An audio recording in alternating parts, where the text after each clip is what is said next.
once had a member of one of my churches, and I won't say which church, could have been this church, who came to me, and this fella, another gentleman, had spent his life inculcated in church life.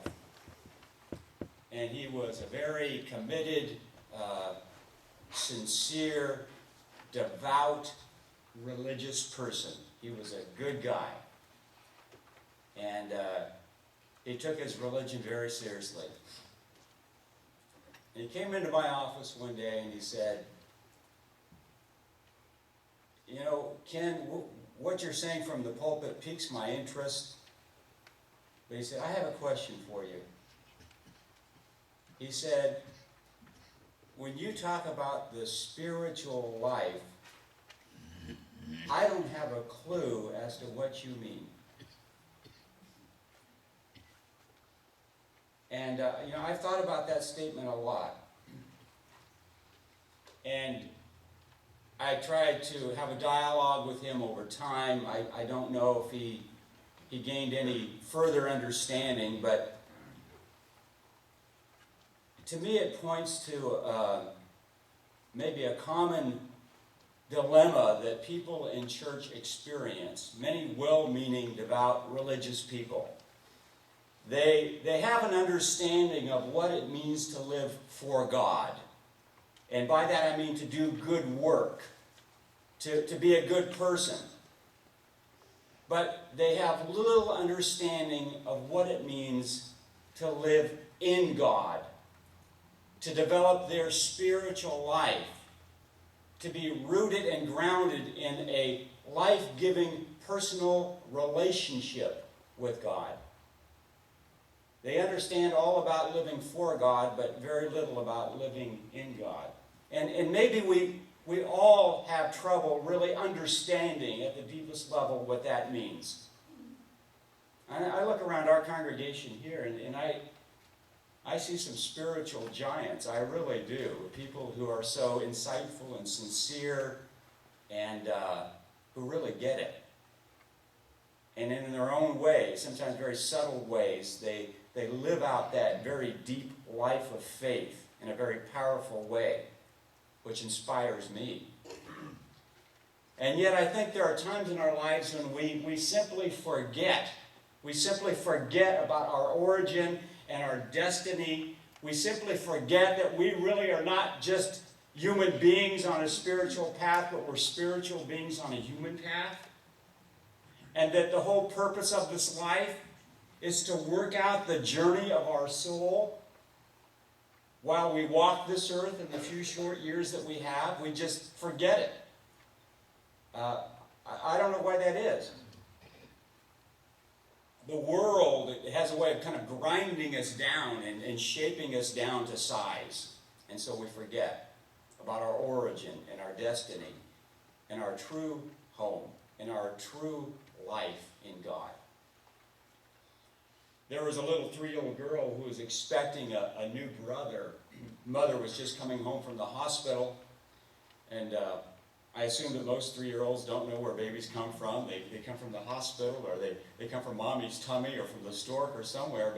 But she knew this little baby was coming into the world, and she was so excited about her new little brother. And she had a rather strange request of her parents.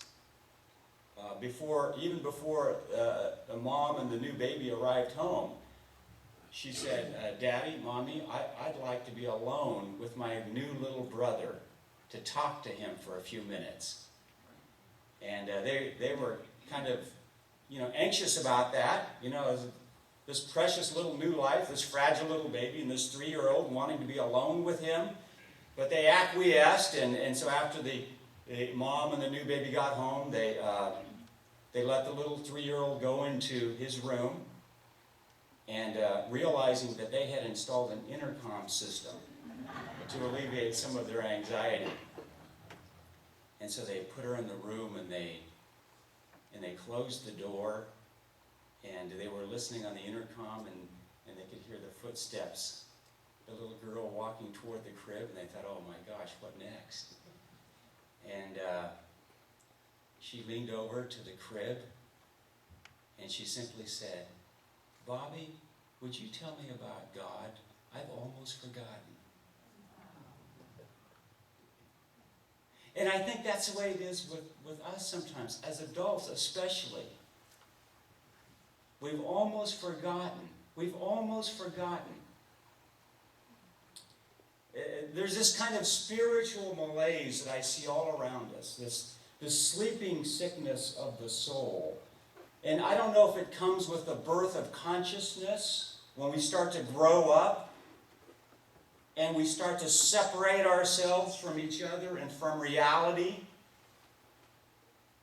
And that, in fact, is the story of the first man and the first woman, the Garden of Eden.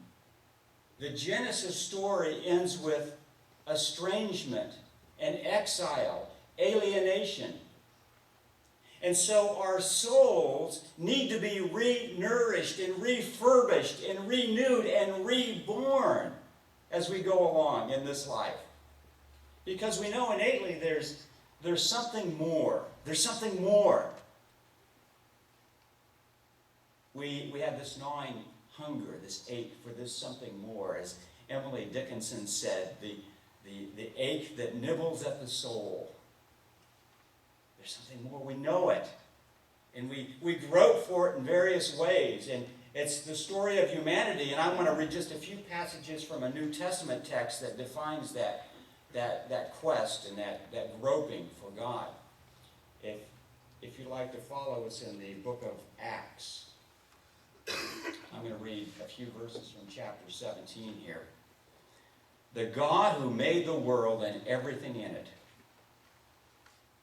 He who is Lord of heaven and earth, does not live in shrines made with human hands, nor is He served by human hands, as though He needed anything, since He Himself gives to all mortals life and breath and all things.